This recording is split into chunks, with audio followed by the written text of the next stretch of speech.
Dyan sa Mega Manila. Mga kapuso, may handaan ba sa inyo? O kahit wala, sama-sama kayo ngayon sa bahay. Halos araw-araw. Kasi nga naka-GCQ pa tayo. Gusto nga malaman ni Dr. Jan Padilla, ano ba ang panuntunan sa pagpapairal po ng GCQ, MGCQ, AGCQ, o mga barbecue. Hindi po na, ano ka mo? Kasama yung barbecue. Oy, sarap yun, ha? Mga kapuso. Ayan. Nakapagkape na ba kayo? Nakapag-coffee ko Black 3 naman nakape na kayo? Mga kapuso. Masarap ka terno niyang kaping ganyan tulad ng coffee ko Black 3 naman na kape. Mga kapuso, pang merienda, pang dessert, pang weekend banding ninyo, pampasalubong ang mga Goldilocks Cake Rolls. Goldilocks Cake Rolls, mga kapuso. Tikman nyo ang sarap nilang mga flavor tulad ng classic mocha roll, Brazo de Mercedes, Chocolate Overload, meron pang Chocolate Roll at Dulce de Leche Roll. At marami pang ibang pagpipilian na hindi mabigat sa bursa. Padeliver nyo na po sa Goldilocks. Ito po ang kanilang delivery hotline. 4 na 8, 1, 9. 4 na 8, 1, 9 ang delivery hotline ng Goldilocks. 8888-199. Pwede kayong mag-order ng online sa www.goldilocksdelivery.com.ph www.goldilocksdelivery.com.ph para sa pampasarap at pampamilya. Yan. Padeliver kayo. Pampasaya. Pa-deliver na kayo mga kapuso ng Goldilocks Cake Rolls, mga kapuso. Ito ang sama-sama nating pagiging ang sama-sama nating pagiging saksi sa double. Kala ko yung i-report ni Nimpa, mga kapuso, 1 hanggang 15 bilyong piso kabuuan o total. Hindi pala. Mula 1 hanggang 15 bilyong piso kada distrito. 220 congressional district po yan. Lilaanan po ng infrastructure fund ng mga kongresista. Sarili nilang distrito rin yon. Ano ba yan? Kala ba namin wala na, sabi ng Korte Suprema bawal na ang pork barrel. Anong tawag naman nila dyan ngayon? Yung panabilo, pasok. May sinabi ni Senator Ping Lacson na maaawa ang mga senador sa kanilang sarili at magmumukha silang mga barangay kagawad kapag meron silang congressional insertion o kung meron silang amendment sa budget at ikinumpara dito sa ipinasok ng mga kongresista dito sa kanilang version ng panukalang pambansang budget para sa taong 2021.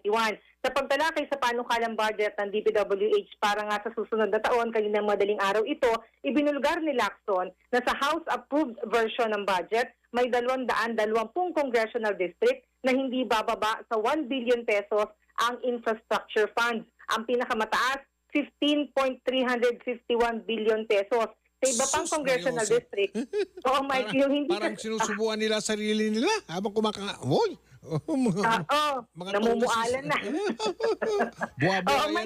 Buwabuhaya na ang usapan dito Ano ba yan? Yun nga. At saka Mike, dati ang pinag-uusapan milyon-milyon, nasashock na sila sa 50 million pesos, 1 billion. Ito merong 15 billion pesos. Mike, akala ko kanina lumabas dito sa computer 15 bilyong piso.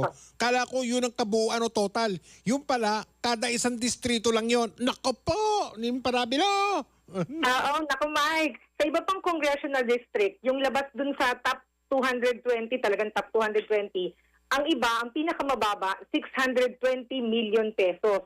Sa impormasyon ni Lacson, ang mga kongresista ang may kagagawan nito at hindi ang DPWH. Kasi may comparison yun Doon sa panukalang budget na inilatag ng Malacanang, sinasubmit yan sa Kamara at saka sa Senado. Nung dumating sa Kamara, doon napatungan na ng husto yung mga infrastructure fund. Hindi naman pinangalanan ni Lacson yung mga kongresista sa mga tinukoy niyang distrito para sabi niya, ma-focus lamang sila doon sa pondo at hindi sa mga personalidad. Matatandaan naman na sa naunang budget deliberation, sabi niya, sa isang urban district sa Davao, nakakuha ng lagpas 15 billion pesos na infrastructure fund. At Mike, wait, there's more. Bukod sa, sabi niya, tama na, Nimpa. Hindi pa, meron pa. Ano ka mo? Meron pa. Sige. May nakita din siya na 739 na line items para sa multipurpose buildings na naman. At pinabibigyan ng Kamara ng parehong 1 million pesos. Oh my Ang punto niya, anong mararating ng 1 million pesos? Bakit merong ganito? Eh doon nga raw sa 2 million, 5 million pesos na nakita niya na ipinabudget sa pagpapatayo ng mga multipurpose project, ang mga nakita, skeleton, yung mga nakatayo lang na poste, walang Yun, bubong. mga Sikat pa. multipurpose. Hindi ba nakalaan dyan? Hindi ba nakalagay sa detalye kung para saan gagamitin? Ano mga gamit ng multipurpose na yan? Bukod sa multipurpose na bulsahan ng pera ng taong bayan? Gano'n ba yun? Iba? Hindi na inihanay, Mike, pero kasama yan garantisado, multipurpose project, mga farm-to-market road, kaysa magpapatayo sila ng mga tulay, ganyan yung paggagamitan ng mga infrastructure fund. So batay dyan, ay sabi ni Senator Lacson, dun sa sinuma total na yan, ay payat pa pala yung nakita niya nung nakaraang linggo na 68 billion pesos na ipinapopondo dun sa mga natuklasan niya sa skeleton na multipurpose building. Naloko na. Buti na lang meron tayong katulad ni Lacson na talagang, pati ng ibang mga senador, na talagang pag binasa yung budget, talagang binubusisi. Talagang hinihimay. Talagang sinisisid. Ika nga. Linya por linya. Nakita mo na ba yung budget? Taon-taon niya, no? Pinadadalan tayo ng Kamara del hindi ba? Ganyang kakapal eh. Oo, mga kapuso eh. Isa-isa yun yung pahina yun. Mga 5-6 na libro pa yan na ganyan kakapal at malinis na letra. Tignan nyo mga kapuso. Bilyon-bilyon nakasingit yan. Oo, na mapupunta lang sa kung saan at kung sino. Ayun na nga kaya kinakailangan talaga itong busisiin ng husto. Yung mga binanggit ko, may kinihingan ni Senator Lacson ng paliwanag. Yan ay tinalakay dun sa plenary session ng Senado na inabot ng hanggang alas 2 ng madaling araw kanina. Tapos mababalitaan natin, naglalakihan. Hindi lang yan mga pang-infrastruktura kuno. Na iba't ibang mga congressional district. Meron pa yung intelligence fund ng iba't ibang mga kagawaran at ahensya ng gobyerno. Mantakin mo, DICT may intelligence fund. Naloko na. Tapos, mababalitaan natin, nagkukumahog tayo makahanap ng pondo para dun sa bakuna. Para dun sa mga pag-iimbaka ng bakuna, yung mga freezer. At mga iba pa. Tapos sinukulang pa daw yung calamity fund, yung pantulong dun sa mga nasa lantakit. Yung calamity fund, yung pala kalawit ang ginagawa. Kinakalawit. Yung pera, yung pondo. Kaya nga.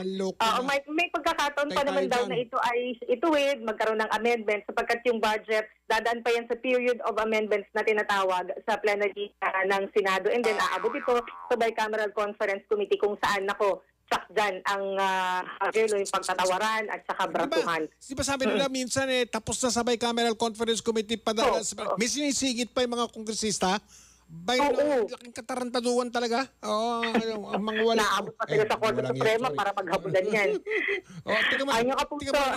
Sandali lang. Inaabot sila ng alas 2 ng ating gabi. Hindi ba? Okay, ito ang tanong. Aabot ba yan bago matatapos ba yung budget na yan, yung proseso na yan, bago matapos ang taon? Ang ibig sabihin yan, ipapasa na ng Senado, tapos mag-bicameral conference committee, mga kinatawan ng mababang kapulungan at ng Senado. Tapos, bibigay pa nila sa Malacanang yan. Siyempre, pag-aaralan pa rin ng Malacanang yan bago papirmahan kay Presidente. Yan buong proseso na yan, bago mapirmahan yan at maging ganap na batas yan. Aabot ba yan bago matapos ang taon sa tinatakbo niya ni Panamilo? Yes, yan ang ginagarantiyahan na abot bago magsarang taon ay maisa sa batas ito. Kasi ang Senado, nagpupuyat na tatapusin daw nila itong panukalang budget at aaprubahan hanggang sa second at third and final reading hanggang sa Biyernes, kahit pamorningan pa, para sa susunod na linggo, maisalang na ito sa Bicameral Conference Committee. Yan. Ayong kapuso, Nympha Ravelo ng GMA Suta Radio, DZBB, wala iwanan. Ito ang sama-sama nating pagiging ito ang sama-sama nating pagiging saksi sa Double B. Saksi sa Double B. Pagdarasal namin kayo, mga kongresista kayo. Pati yung mga kasabot ninyong mga membro ng gabinete at mga kasabot ninyo ng mga undersecretary, district engineer at kung ano-ano dyan, district revenue collector at kung ano-ano dyan. Pagdarasal namin kayo na sana kayo ay bahala na kayo sa sarili ninyo.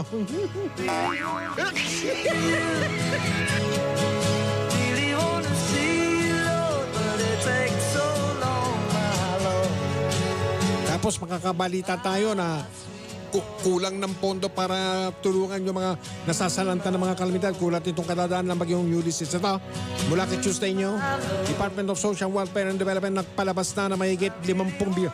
Tingnan nyo, yung tadyakan doon sa budget na ginawa ng mga kongresista, bilyon. 1 hanggang 15 bilyong piso kada distrito. Samantalang ito, DSWD mga kapuso, nakapagpalabas ng 50 milyong pisong halaga ng tulong sa mga naapekto ng bagyong Ulysses. Lang? Ha? Lang? 50 milyon, hindi bilyon. Sa mga kongresista, 1 hanggang 15 bilyon. Ano ba yan? Sa inyo, pasok! Sana yung bilyon nila dito na lang ibigay sa mga nangangailangan. Mismo.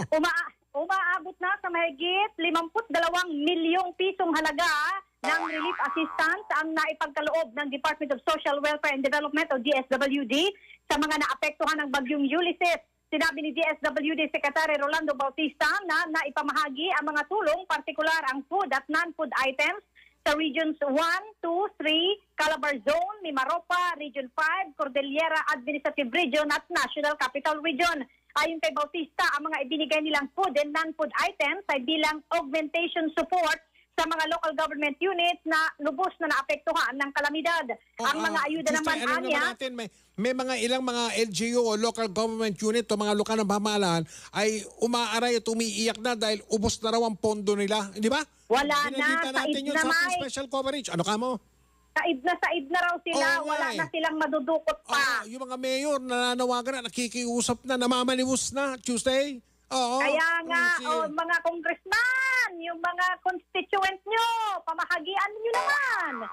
Ang mga ayuda naman niya ay idineploy at ipinamudbod sa mga apektadong residente sa pamamagitan ng land, air at sea assets ng pamahalaan. Maliban sa pagkain, nagkakaloob din ang ahensya ng psychosocial support at stress debriefing sa mga naapektuhan na mga residente.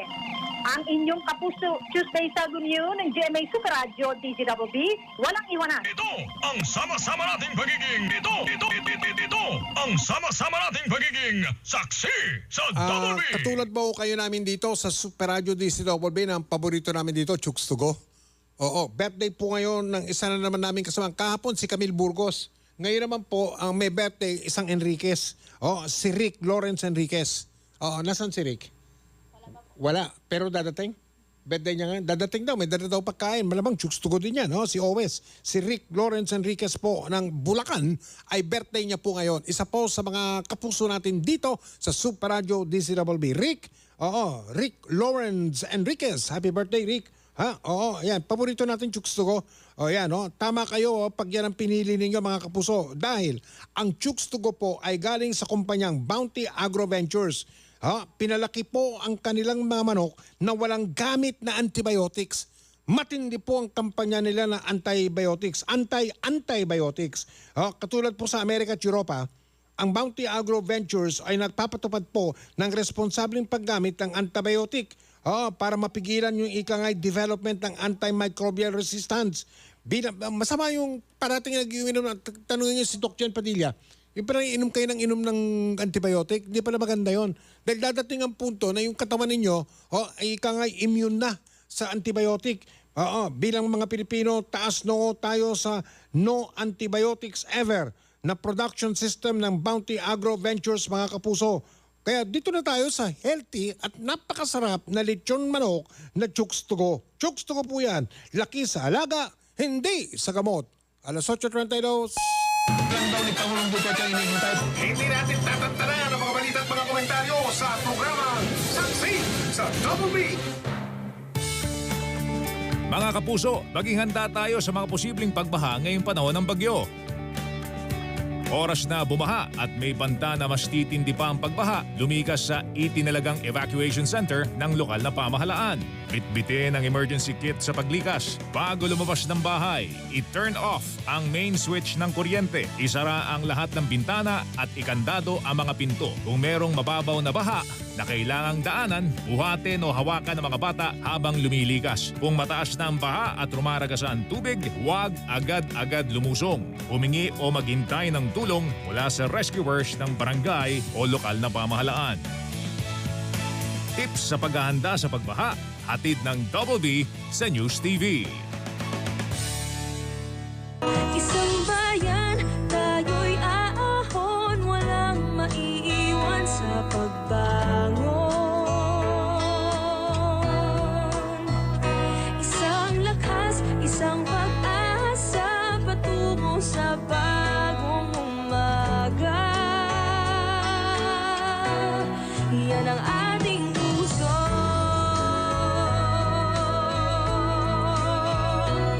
Ako ang aakay sa'yo, pangarap muling itatayo. Walang kasing tibay ang puso ng Pilipino. Isang bayan, tayo'y ahon, walang maiiwan sa pagbangon.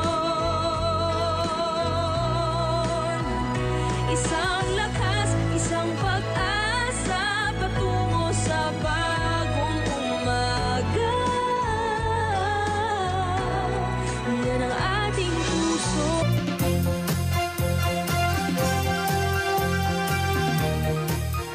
Magandang umaga po muli mga kapuso. Alam niyo ba, matagumpay na nakarating sa International Space Station ang kauna-unahang privately owned spacecraft na Resilience.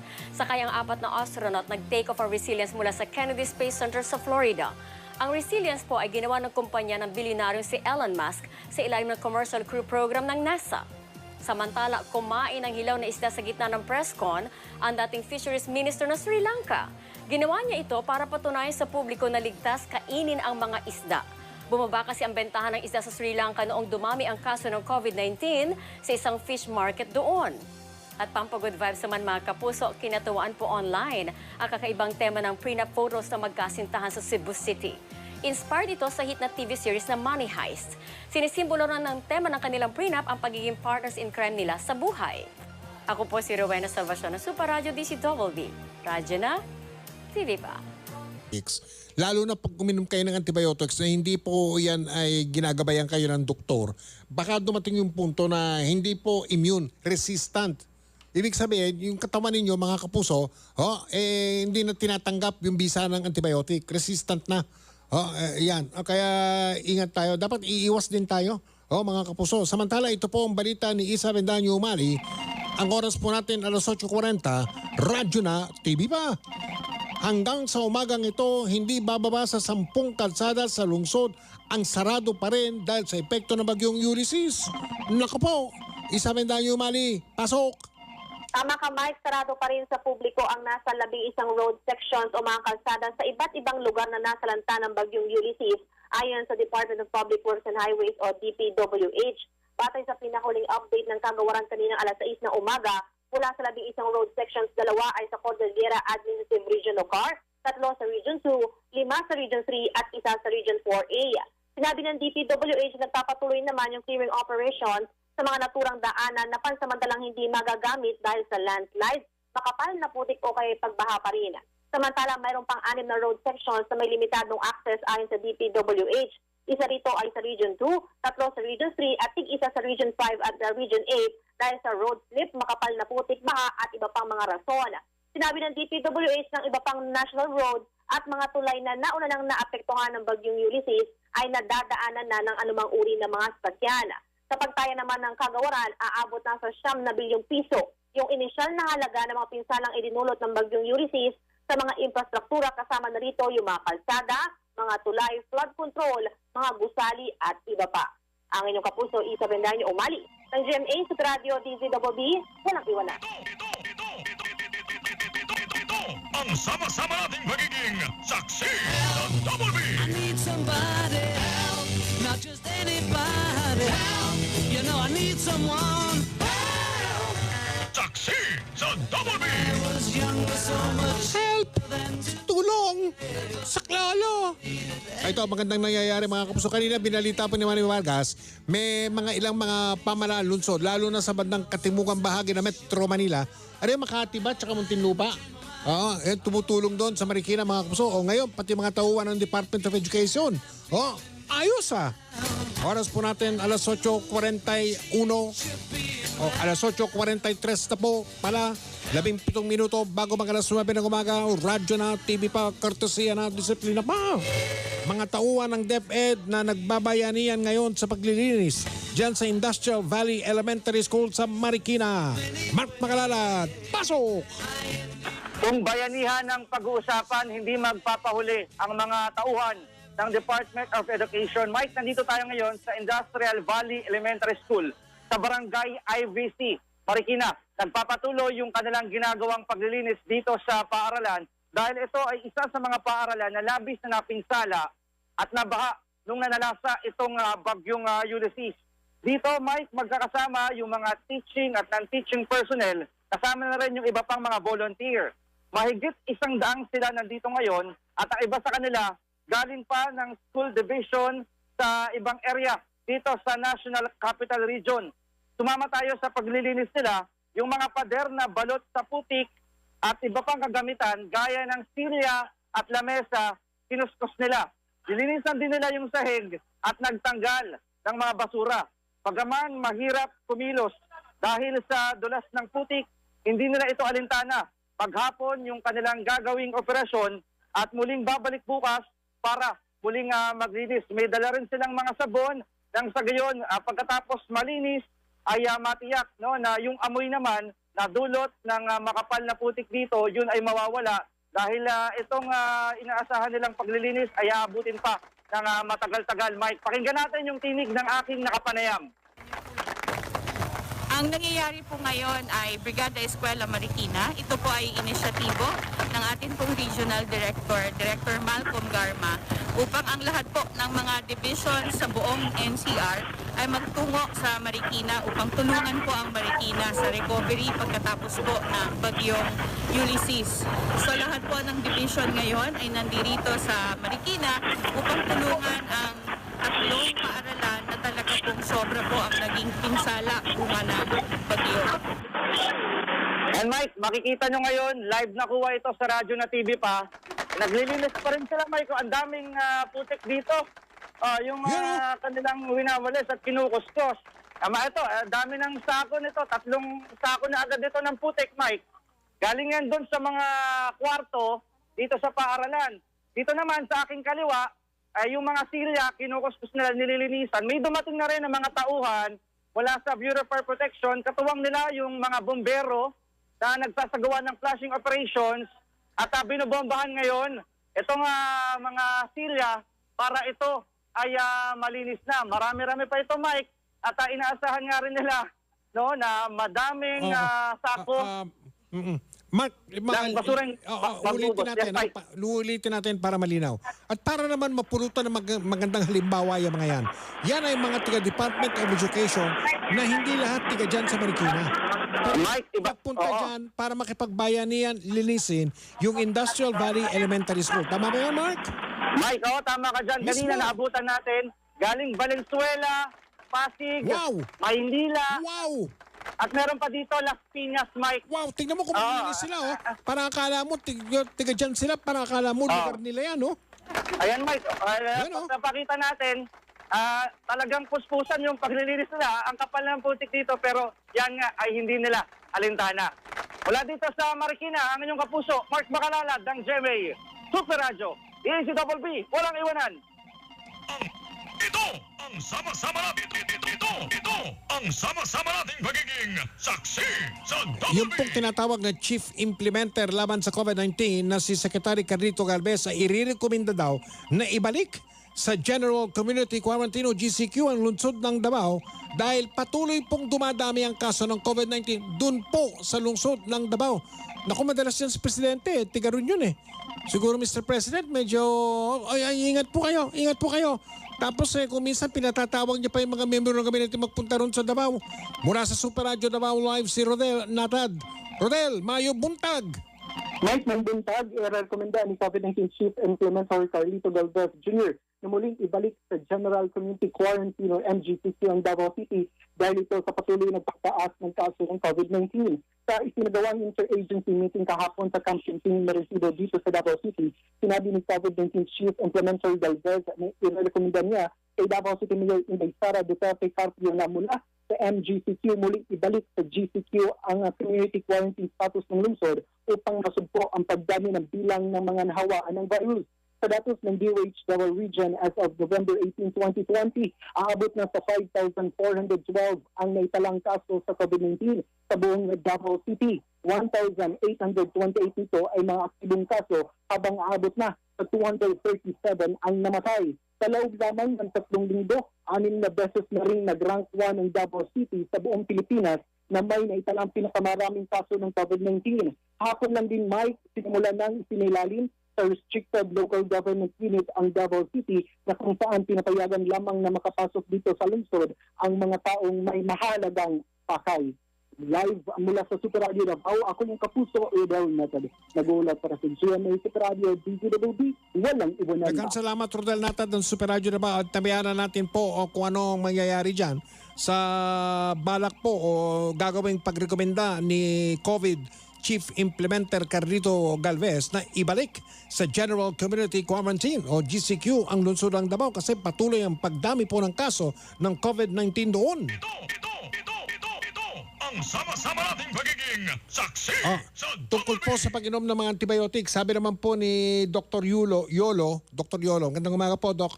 Sabi niya, it is not the immune system that breaks down po. Rather, it's the bacteria that acquires mutation and therefore become resistant to the prolonged and inappropriate use of antibiotics.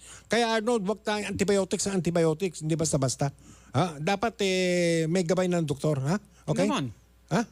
At hindi, di ba antibiotics, kailangan 7 araw ba yan? Teka, hindi ka masyadong marinig, naka-face mask ka, bite mo eh. Ha? Hindi, bukas ako. Oo nga, hindi ko naman sinabi sarado eh. Hindi ka marinig baka masyado. mahawa ako eh. Kanino? Aba kaya nga ako naka-face mask. Okay. Ano baka sinasabi? mahawaan pa kita. Yan, salamat. Ano sinasabi mo tungkol sa antibiotic? Di ba 7 araw yan? Tapos hindi talaga...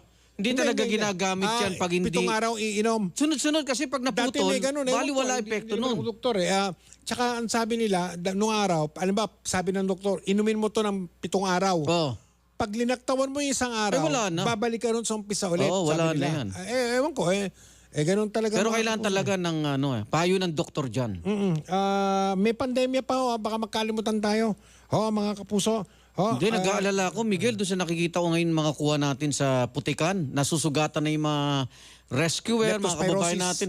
Yung leptospirosis. Di ba? Mga kapuso. Tsaka kahapon, nanawagan tayo, yung mga magbibigay po ng mga relief goods, samahan nyo na po ng face mask, please. Tama. Nakikita nyo ba yung mga videong kuha namin dito? Oo nga galing sa iba't ibang mga lugar, mga evacuation center, mga lugar na binaha, may putik. Wala na eh. Magkakalapit na. Tabi-tabi na, wala nang suotan ng face mask. Wag natin protocol pa ho. May pandemya pa ho. Mga kapuso, madalas tayo nasa tahanan. Kaya yung mga mami ngayon, may extra challenge. Dapat yung linuluto nila, masarap, dapat eksakto sa budget. Para magustuhan ng pamilya nila. Ano yan? CDO po ang kasama natin dyan. CDO. Mga kapuso, yan ang hanapin natin. Yan ang para maharap natin ang mga hamon ng may galak sa puso. Isa po yan sa pinaka-chosen food brands ng pamilyang Pilipino. Para paggawang CDO, ang luto ni Mami, magana po ang kainan at puno ng saya ang pagkainan. Tulad po ng number 1 na ito na CDO, Idol Cheese Dog, para sa mga mami na nagpapangiti o napapangiti ang puso tuwing nauubos ng mga anak nila ang pagkain na ninuluto nila. May bagong surprise ngayon itong CDO Idol Cheese Dog, mga kapuso. Ngayon, mas pina-cheesy at mas pina-juicy versus previous formulation. May idol namnam sa bawat kagat. Mauubos talaga ng mga kids dahil sa cheesy at juicy namnam, mga kapuso. Ayan, para ubos parate ang nakain sa pagkainan, bumili na kayo ng Idol Cheese Dog na CDO sa supermarket. Namnamin ninyo ang mas pinasarap na CDO Idol Cheese Dog versus previous formulation. Dahil gawang CDO po yan, mga kapuso, high quality po yan. Yung karni po niyan, sertipikado ng NMIS ng Department of Agriculture. Yung mga proseso po nila base sa International Food Safety Standards. Ang tatak CDO, mga kapuso, proudly Filipino-made na, world-class pa. CDO, 45 years of food that brings you home. Alas 8:53. Lang daw ni Pangulong Duterte ang hinihintay. Hindi natin tatantanan ang mga balita at mga komentaryo sa programang Saksi sa Double B. original capacity niya to drain, maybe limited by less, baka more than half na yung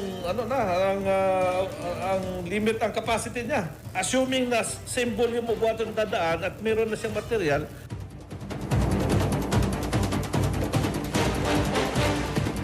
Putik ang dumating dito sa amin pagbaha. Puro putik talaga.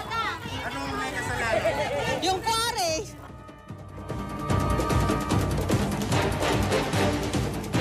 Ang tubig baha po ay hindi naman po yan nanggagaling syempre sa quarry. At kami po mga quarry operation po, meron po kaming kanya-kanyang tapunan po ng waste materials namin. At hindi naman po kami sa quarry, ibig sabihin nanggagaling yung mga tubig na nagpa-flow dun sa river.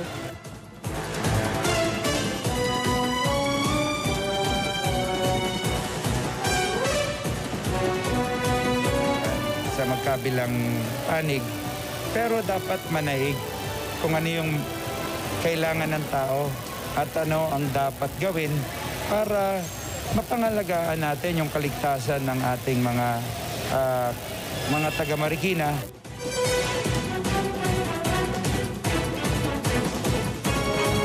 Nagbigay din kami ng letter of objection sa DPWH para doon sa alignment na kung saan susundin yung existing kasalukuyang lapad. Sinabi namin na hindi pwedeng ganun ang lapad, kundi dapat mas malapad.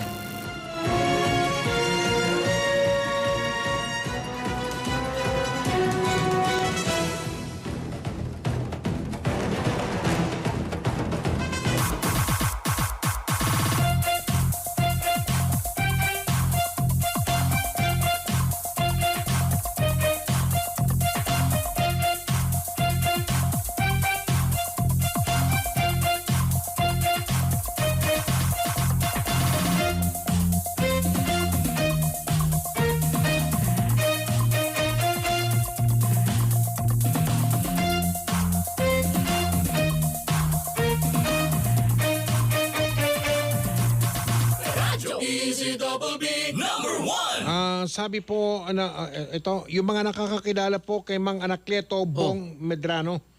Si Mr. Anacleto Bong Medrano, taxi driver ito na nakatutok sa atin. Dahil po sa pagtutok niya sa Super Radio mga kapuso, si Mang Anacleto Bong Medrano, birthday niya po ngayon. Naku, sana naman may magandang mangyari sa kanya. Tingnan mo, birthday niya, pumapasada. Ano naman? Ha? Maligayang kaarawan, Mang Anacleto! Ang dami may birthday ngayon, ha? Ito si Mang Bong Medrano, si Rick Enriquez, wedding anniversary ngayon, 15 taon. Nina Weng at Kay De La Peña. Ay, happy. Tapos, mambibiting ka pa, Arnold. 15 taon na silang tigidig-tigidig. Hoy! Hindi si tigidig-tigidig yung sino. Makonsensya ka naman. Birthday ni OS. Hindi, si OS. Yan, may kare-kare. Oy, OS Rick Enriquez, happy birthday! Litong-lito nga ako sa kakainin ko Pandesal o kare-kare. Ang kasarap ng kare. Si nanay. Teka muna, Arnold, may itong, baka naman makalimutan government official. Sino? Nanampal, sabi mo? Alam mo bakit siya nanampal? Ganito yan. Abangan niyo po sa AA, sa Double B. Ay, nako. Mamaya. Wala tayong ganyanan dito, oy. Sige, para maganda sa Double B, saksi sa para Double B. maganda ang pagpaalam mo. Dahil dalawa interview natin, Alam nyo, Igan, ba't siya nanampal? Bakit? Abay, sinita lang siya ng ordinaryong mamamayan na hindi siya naka-face mask. Ganun? Kita nyo, ganun kababaw. At ngayon, nung isinumbong yan, at kasalukuyang iniimbestigahan, may natuklasan kay government official. Ba, nanganak. Alam nyo kung ano natuklasan? Ano? Ganito yan. Ama, alas 9:02 na Ano yung natuklasan? Alas 9:02 na Kahit alas 10 na, hindi ako kikilos dito pag hindi mo Ama, sinabi. may programa kami, 2 interview namin. Mag-interview kayo ng yung gusto isa, nyo. Basta ako hindi ako tungkol alis sa Cagayan, dito. pangalawa yung akala siya na sino. Sino? Akala siya na sino? Hanggat hindi mo sinasabi kung nung inimbestigahan yung pagsampal niya sa isang tao. Pagsampal? Anong sampay? Sampal. Kaya nga, pagsampal niya sa isang tao, may natuklasan pang... May natuklasan. Ano yung natuklasan tungkol sa kanya? Eto na, isa-isay natin. Okay. Natuklasan, isa-isay natin. Hindi, kasi pag hindi mo sinabi, hindi ako alis dito. Una, overtime na kasi. Pangalawa, oras na ng double sa double B. Pangatlo, marami tayong commercial na kailangan ipasok. Sige. Alam mo, Arnold, ang sagot ko dyan, commercial mo, mukha mo. Talaga? Hindi, okay, ganito na lang. Teka, ako, pag binibitin ba kita, nakakatulong sa kalusugan mo? Yun. O di, Na-stress. Nakakasama. Nakakasama dahil alas 9 pa lang, alas 9:03, eksakto. Alas 9:03 pa lang, stress na ako. Alas 9:03 pa lang, kung iba na yung kulo ng sikmura ko dahil sa pinaggagawa mo yan, Arnold. Dapat malaman mo yon. Naintindihan mo? Ano daw? Inihintay ko ang text ni Tita Babes, siya sasagutin ko. Bakit? Bakit? Ano tinetext siya sa'yo? Kung sino to? Ganon? Oo. At sabihin mo, makinig siya. Nakikinig siya. Hintayin niya na lang. Oo. Sa kanya. Buti pa sa'yo, nakikinig siya. Matindi to, ha? 24 Alam mo. oras, hindi nanonood yun eh. Alam mo, ang sinampal niya. Yan. Ano daw? Ang nationality, ano, ha? Filipino? Foreigner? Ano yan, ha? Mamaya talagang kaabang-abang yan sa AA sa B. Ano nationality? Abangan nga. Marunong, alam mo ba yung abangan? Ang hirap na to. Ang gusto nga hanapin niya yun, yung ano ibig sabihin, Ali Mike ng wala waswasan. Wala na binabayarang gastos. Parang Bisayan word daw yun eh. Yung mga nakikinig sa atin. Ano ibig sabihin ng wawaswasan kita? Waswasan. Ganito, Arnold. Sige, isa na lang. Opisyal ka ikaw mo eh. Ano ba yan? Lokal o pambansang opisyal? Lokal o national? Yan. Okay, yan ay sasagutin ko ng malinaw. Yan. Ang sino ko ngayong araw na ito ng Huwebes ay isa pong government official ng Pilipinas. Ay, nako, dyan na po kayo mga kapuso. At tinatagubilin ko po kayo sa mga palad at kamay ni Arnold Clavio at ni Ali Soto. Baka masampal ako. Itong dalawang ito na, baka Wala akong sinasabi. Government official. Wala. Uy, walang nananampal dito sa GMA. Uy. Wala. Walang ganyan dito. Uy. Oo. Sige, alas 9:05 na po. Radyo na! TV pa! Kortesiya na! Disiplina pa.